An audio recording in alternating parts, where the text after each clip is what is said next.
Pemirsa Gamalama TV yang dimuliakan Allah Jalla Sya'nuhu, ada sebuah pertanyaan yang kemudian muncul tentang menjenguk orang sakit ini. Sebagian bapak-bapak ada yang tanya nih, Ustadz, kalau yang sakit itu ibu-ibu gitu kan, boleh nggak kita kaum laki-laki menjenguk?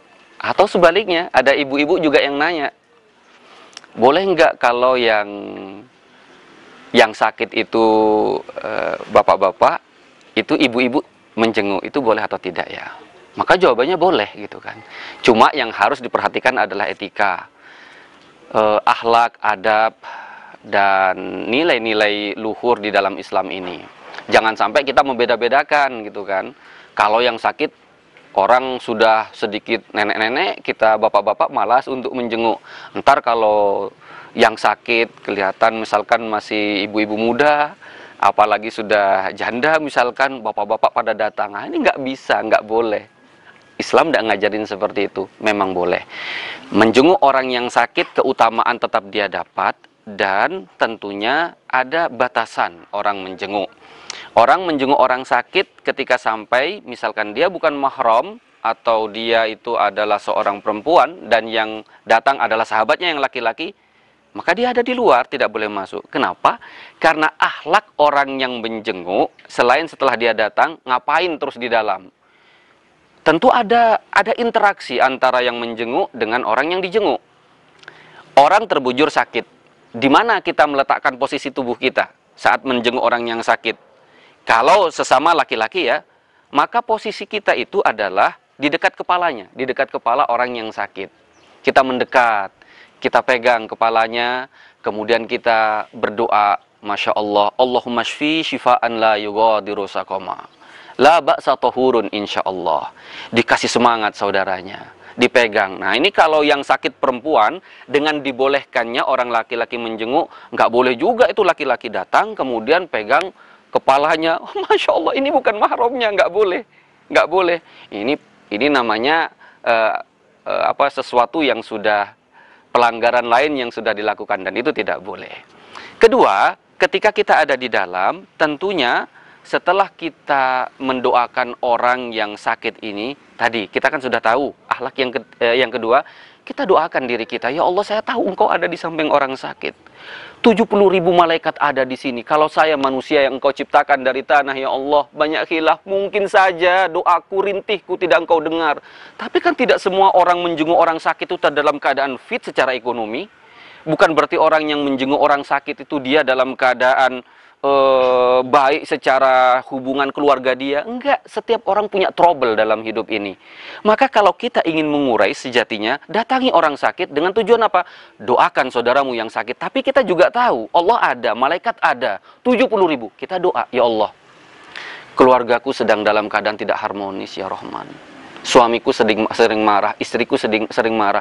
Aku tahu Engkau ada di samping orang sakit ini, ya Allah, berdoa. Ya Allah, anakku, ya Allah, keluargaku, berdoa. Digunakan kesempatan ini, Masya Allah.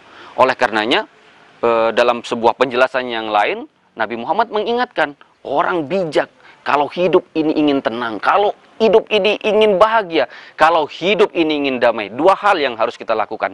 Sering menjenguk orang sakit, dan sering menjenguk kepada kuburan, berziarah kubur. Dua hal ini akan menenteramkan hati, dan rahasianya seperti yang sudah kita kaji pada segmen pertama dan segmen kedua. Saudaraku yang berbahagia, Masya Allah, suatu saat kita masih memperkaya diri kita tentang keutamaan-keutamaan. Seorang sahabat itu dia berjalan, di tengah jalan ada malaikat yang ditugaskan oleh Allah menyerupai manusia, dan terjadi sebuah dialog. Kamu mau kemana? Anak muda ini menjawab, Zaro akhun lahu fil qaryah. Aku ingin menjenguk saudaraku yang ada di desa sana. You punya apa menjenguk saudaramu? Saya tidak punya apa-apa. Malaikat balik sabda Allah dan dilaporkan kepada Allah. Apa kata Allah?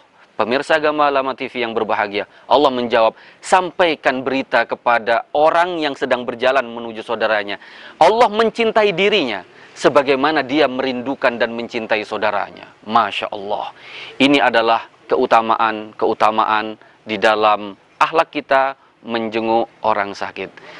Pemirsa Gamalama TV, ada sebuah buku yang sangat keren sekali.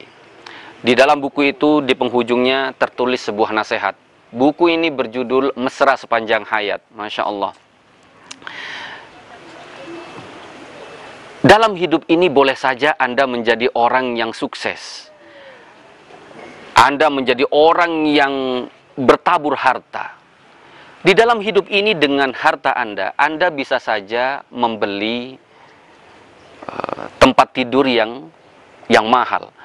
Bisa membeli kasur dengan harga yang mahal, bisa membeli bantal dengan harga yang mahal. Tapi ingat saudaraku, sebanyak apapun duit Anda, seberlimpah apapun harta Anda tidak akan pernah sanggup untuk membeli tidur yang nyenyak. Tidak pernah akan sanggup. Dalam hidup ini, boleh saja Anda punya duit banyak, Anda sukses bergelimang harta, dan Anda sanggup untuk membeli makanan yang sangat mewah, atau masuk ke rumah makan, ke resto yang super mewah. Bisa saja Anda lakukan, saudaraku. Tapi ingat, sebanyak apapun duit Anda tidak akan pernah sanggup dalam hidup ini untuk membeli makan yang lezat dan makan yang nikmat.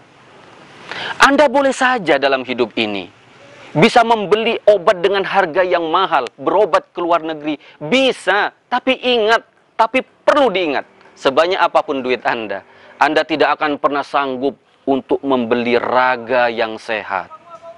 Dalam hidup ini, Anda bisa saja dan boleh saja membeli rumah hunian super mewah, lengkap dengan interior yang sangat mewah. Bisa. Tapi ingat saudaraku, sebanyak apapun duit Anda tidak akan pernah sanggup untuk membeli rumah tangga yang berbahagia. Hadihi nasihati, fa ibn qabiltum nasihati fa innan nasihata aglama yuhabu wa yuba'u. Assalamualaikum warahmatullahi wabarakatuh.